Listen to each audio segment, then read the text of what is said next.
Today I will be pre-teaching, teaching, and then reteaching through two different lessons. One from last week and one new lesson from this week, and then reteaching the same lesson. To start off, we are going to look at reteaching from last week, which is right here.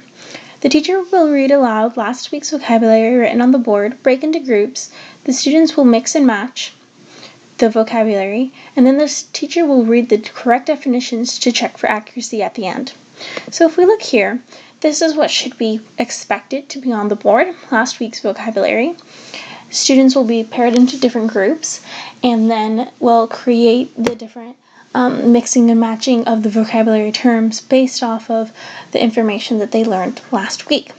We will then follow this up with making sure that students did it correctly and would look like this. So then the students would just make sure to double check their work and ensure that they got anything wrong. This would also give students to ask any questions or clarification if needed. The next thing we would do is the teaching of the new activity, or new vocabulary, which is going to be done through reading a story and using context clues. So the point of this right here is for students to go ahead and use the context clues in a story to define the new vocabulary words. So rather than the students having a word bank or definitions, the students are going to use the context clues to create their own definitions from this story. So this story here is about peaceful protesters, and you can see that there are different vocabulary words bolded.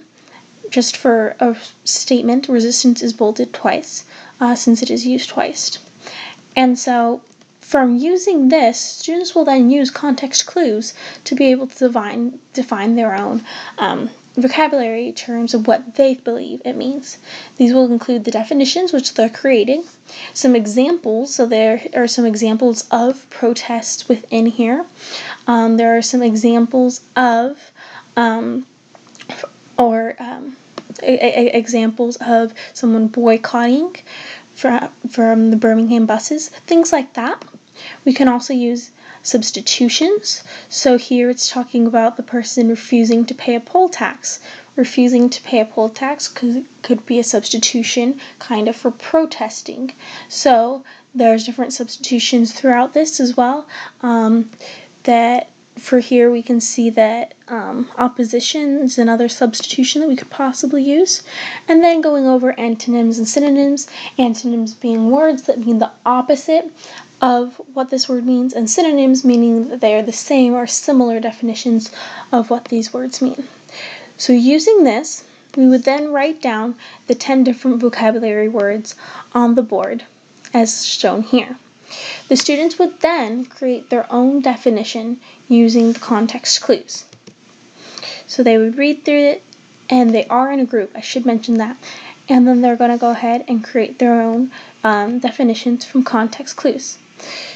Students will be going ahead and given this vocabulary piece of paper right here that has the words, the phonetic ways to read the word, and room for their definitions.